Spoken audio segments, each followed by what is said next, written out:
This is called the Ginger Surprise smoothie. So it's got a lot of good stuff, but actually we're gonna go to the microwave, take our plastic off, and pop it in the microwave. Maybe for about a minute.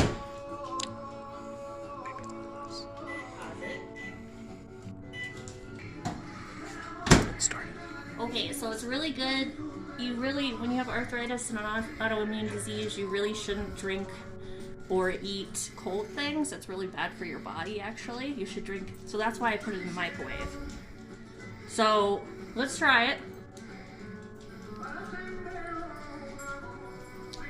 This time it's like apple and like green. Another thing I have here is my wonderful Chinese friend Michelle told me that chunks of ginger and honey are actually really good for people with arthritis. Probably also good for the gut and the bloodstream.